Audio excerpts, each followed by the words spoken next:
जो लोग ये मान चुके थे कि धुरंधर के बाद स्पाई यूनिवर्स की चमक फीकी पड़ जाएगी, उनके लिए मेकर्स ने एक ऐसा सरप्राइज फेंक कर मारा है जो सीधे होश उड़ा देगा। जी हाँ, यशराज फिल्म्स की पहली female lead spy thriller alpha का ऑफिशियल टीजर आ चुका है। कोई फालतू की बात नहीं, डायरेक्ट मुद्दे की बात करें तो ये 110 सेकंड का टीजर आलिया भट्ट को एक बिल्कुल नए खूंखार अवतार में इंट्रोड्यूस करता है। शुरुआत में ही एक बात साफ कर दूं, मेकर्स ने इस बार ऑडियंस के फीडबैक को बहुत ही गंभीरता से लिया है। कोई पुराना घिसा पिटा ट्रैक या किसी पड़ोसी देश वाला एंगल इसमें जबरदस्ती नहीं घुसाया है, जिसके लिए मेकर्स की तारीफ होनी ही चाहिए। और ध्यान देने वाली बात यह है कि इस टीजर में सिर्फ और सिर्फ आलिया भट्ट के कैरेक्टर पर फोकस रखा गया है। सरवरी वाक की झलक को अभी पूरी तरह से सीक्रेट रखा गया है, जो कि सस्पेंस को बढ़ाने का एक मास्टर स्ट्रोक है। दोनों एक्ट्रेसेस को अलग अलग टाइम पर रिवील करने की ये स्ट्रेटेजी आगे चलकर कमाल का हाइप क्रिएट करेगी। अगर बात करें एक्शन की, तो यहाँ हमें धुरंधर जैसा रॉ या ब्रूटल खून खराबा तो नहीं दिखता, लेकिन यहाँ एक एक्शन बीएफएक्स और मॉडर्न विजुअल से सजाया गया है।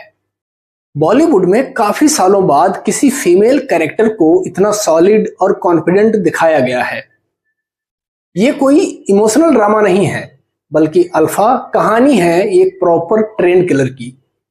और इसे देखकर आपको हॉलीवुड की जॉन विक या बैलोरीना की याद जरूर आएगी, जहां एक आम इंसान को मौत की मशीन बनते दिखाया जाता है।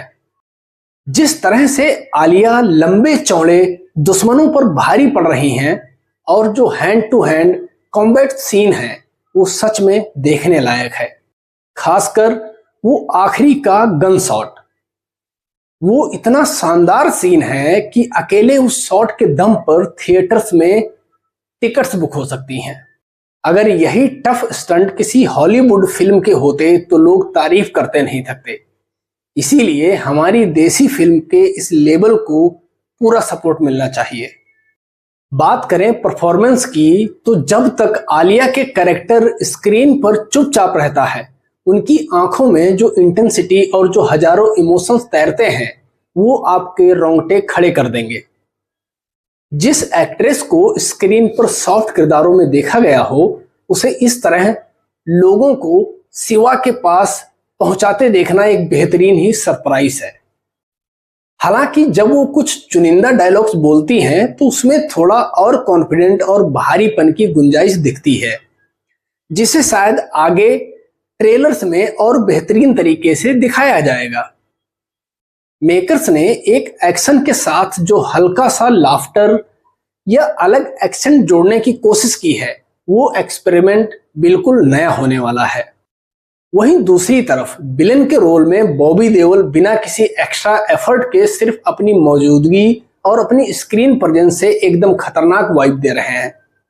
उनका शांत बैठकर बात करने का अंदाज ही स्क्रीन पर एक गजब का खौफ पैदा कर देता है। सबसे मजेदार बात यह है कि फिल्म की टोन को काफी डार्क और इंटेंस रखा गया है। यहां कोई किसी को बचाने सरहद पार नहीं जा रहा, बल्कि कहानी के अंदर कुछ बड़े खतरे छिपे हुए हैं। यही वजह है कि अल्फा की स्क्रिप्ट और इसकी स्टोरी लाइन बाकी स्पाई फिल्मों से काफी अलग और बेस्ट साबित हो सकती है। इस पूरे माहौल को और ज्यादा दमदार बनाता है टीजर का बैकग्राउंड म्यूजिक, जो हर एक एक्शन सीक्वेंस को बहुत अच्छे से एलिवेट करता है। कुल मिलाकर 110 सेकंड का ये टीजर साफ साफ गवाही देता है कि वाईआरएफ का स्पाई यूनिवर्स अभी पूरी तरह से जिंदा है और बहुत बड़े धमाके की तैयारी में है। आने वाले समय में जब बाकी कैरेक्टर्स और कुछ बड़े सीक्रेट कैमियो सामने आएंगे तो थिएटर्स का माहौल देखने लायक होगा। तो दोस्तों, अब आप लोग दिल पर हाथ रखकर कमेंट्स में बताइए, क्या आप आलिया भट्ट के इस नए धाकड़ अवतार को सपोर्ट करने के लिए तैयार हैं? और अगर आप लोगों को ये टीजर पसंद आया हो तो यार मुझे भी कमेंट सेक्शन में बताना कि टीजर में ऐसा कौन सा सीन था जो आप लोगों को बहुत ज्यादा पसंद आया। बाकी टीजर के बारे में आप लोगों की क्या राय है कमेंट सेक्शन में जरूर बताना। बाकी मैं मिलता हूं आप लोगों से अगले वीडियो में, तब तक के लिए टेक केयर, बाय बाय, जय हिंद।